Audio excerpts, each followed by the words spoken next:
After 35 years of owning hundreds of properties from single family, multi-family, and apartment building, here in my eyes is what I think a perfect rental property should look like. In this video, I'm gonna share with you the trait, what I think would make up the perfect rental property if you're gonna buy and hold. Trait number one, location, location, location. Look, you hear people say in real estate, everything location, location, which is true now. I understand it now. When you buy to rent, it's very important that you understand location. When you buying something to fix and flip or building construction and sale, it's important, but it's not as important. For example, when you buy and fix and flip, if you get the right price, you get the right rehab cost, call it the D neighborhood, you get the right ARV, you can still make money, okay? Still make a profit. But when you are actually buying rental, you really understand the 4 different markets, the A, B, C, D market. Just imagine this. A is what I call the high-end market. D is the rough market. And then B and C are the middle-class market where people are buying to live in and rent every day. I own rental property in all 4 of these markets in the past, from single family, multi-family, and apartment building. And I can tell you, the D market, it's way tougher. Yes, some of them will say in the D market, you get Section 8, you get rent consistently. Yes, but what comes along with that is your property get, beat up a lot. And you have more maintenance. The tenants are more rougher in these properties. So I own them. I still own a few of them in those areas. I have transitioned out of that and trying to get to the B and C. I own rentals in A market, very expensive neighborhood. And those areas are great, but it doesn't cash flow well unless I leave a lot of money in it. Okay, single family, multi-family, apartment building.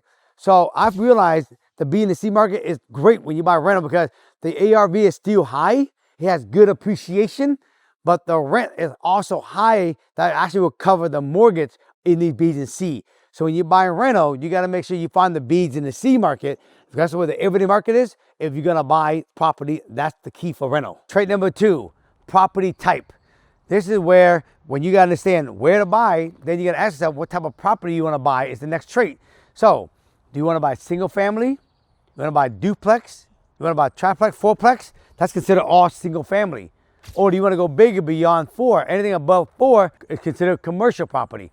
I buy commercial property up to 50 unit apartment building. So I do both. I like to buy single family all the way up to like 50 unit apartment building. And I know exactly where I want to buy them at. That's trait number 2. Trait number 3, condition. Do you want to buy a property that's already turnkey, ready to move in and just rent? You want to buy a property that is cosmetic fixing? Or do you want to buy a property that need a major fix-up? For me, I'm a seasonal investor. I don't like buying property that are turnkey. And I don't mind cosmetic fixing, but I prefer to buy a property where it's really, really, really ugly. High sticker bushes, house, basically the whole new roof. I mean, the house literally, it just need a whole gut job. Because I like to do value add property, what I call the burst strategy, is basically buy a property, add rehab, and then spike the ARV high because the property needs a lot of work. I like doing major value add property. Trait number 4, lot size. This wouldn't have been that important back then when I was investing in real estate because, they didn't have these new rules that come out today. So today, when I buy a property in my area, you got to know your area. I need at least a lot, at least 5 to maybe 8,000 square foot lot. That's the magic number, okay? Like this. House that need work with a big yard. This is like a 7,500 square foot lot. Why? I can buy a house, value add this like I talked about, and spike the value. And over here, I can add the ADU.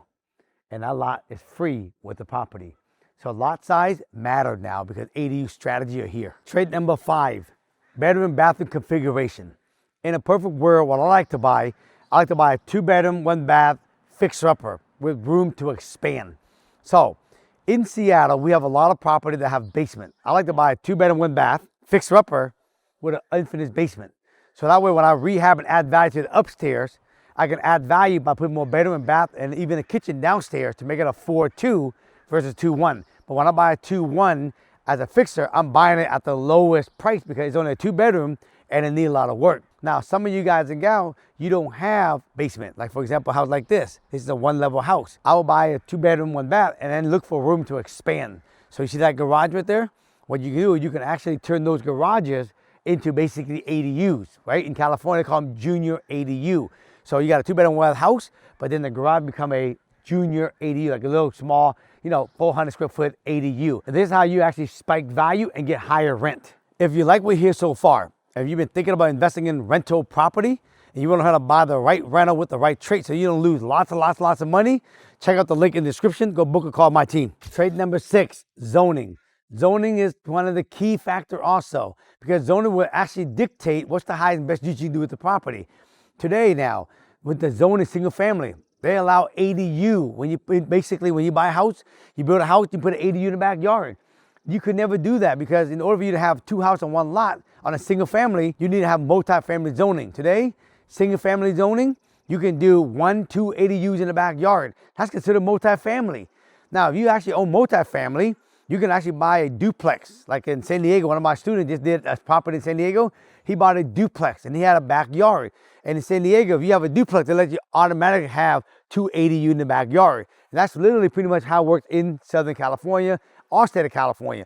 But if you have multi-family zoning, you can put more multi-family in the back, more units. This is gonna help increase the value of the property and give you more rent. Trait number 7, price point. When you go buy property, I see so many people who has money, they go buy themselves a big, nice, expensive property. But the problem is that if you want to buy a property like this, it's going to cost you $4 million, for example. And you need to put down probably 50% down just to even make it break even with the rent in this area. So people who have a lot of money, sometimes they don't buy because of cash flow. They buy because of tax purpose. They want to benefit from that. But when you buy an everyday rental property, you got to be able to put down 20, 25% down on a price point where you can actually cash flow even $200, $300, $400. So you got to realize if you can put down 20, 25%, you got to figure out a price point in your market where you can actually, make $200, $300, $400, $500 on a single family. On a multi-family, you know what I mean? You got to be able to put down, again, 25, 30% down. That's typically how it works, roughly. That where you get a price point, get enough doors on there so it can actually cash flow on a multi-family. So you got to do the math, folks. 20, 25 single family, 25, 30% multi-family to make it cash flow. Trait number 8, no HOAs. Trying to stay out of property where you got to have HOAs. Condominium, house behind community, cul-de-sacs, right? We have HOA. Because number one, if you're renting the property for, say, for $4,000 and you got to pay $500 to $1,000 HOAs, eating up all your profit. So does condominium, townhouses.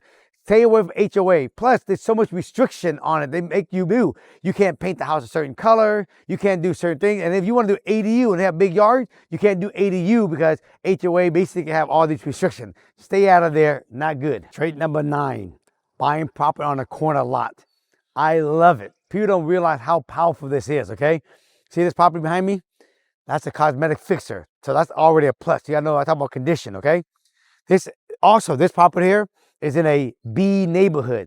So it's good for appreciation and it's good for higher rent. And this area, the rent, it continue to grow because it's a good area. That's why B's and C are great for rental property for all the reason. But since this is a corner lot, right, we would have access to the backyard. You buy a burr, say this corner lot, we have access to the backyard, and then we can actually cut in and then actually build the ADU in the back. That way we don't have to go through the side of the yard. We just come off the side of the road. This right here can get no better than this. Trait number 10. I always try my best to try to find a rental property where I can get the 1% rule. 1% meaning if you all in on a property that's called $300,000, you get $3,000 a month in rent. That's the 1% rule. Now, it's real easy when you live in a state and a city where some property are, you can get it for $100,000, turnkey. And you put, you can get $1,000 for rent. It's turnkey, no big deal, 1%, no problem. That works well down in the Midwest. But the problem is when you live in a city that's more expensive, it's hard to get the 1% rule. So what I try to do, I try to buy burr property to get the price down lower, okay? Then I can add value, create equity, but at least my all-in number is still relatively low. And then try to stay in a neighborhood where it's a B and C, where the rent is still relatively high. And then if I can't meet it, right, at 1%, then now I try to find an area where I can actually build ADU. So by the time I do a burr in a B neighborhood and add an ADU in the back, by the time I get done with all this, the total number of doors I have on that property did actually meet the 1% rule of the price point. That to me is what I try to shoot for. That's why today you see me always preaching about buying a fixer in a B neighborhood, fixer, where I can add 1 ADU, 2 ADU, 3 ADU in the back. And by the time I add up all these rents, it will easily be 1% of the total cost of what I have on this property. That's why buying an expensive property like this is hard to get the 1% because it's $3-4 million house. You can't get enough rent to cover it. In a multifamily, sometimes it's even tough these days to get 1% on a multifamily, unless you get a multifamily with a big yard or a big parking lot in the back, convert that parking lot and get more units in the back so you can get more rent so you can meet the 1% rule. So you got to get creative these days if you want to hit the 1% rule in an expensive city. All right, that's a wrap for this video. Now, that's just 10 traits. There's so many other traits that I can actually share. I can make this video on and on and on and on, but those are some of the top traits that I think that if you're going to buy rental, keep those in mind. If you like the video, give me a thumbs up. If you have any question about anything I talk about, leave it in the comment. And tell you guys, remember, hit that subscribe button, share with your friend. We'll talk to y'all soon. Peace.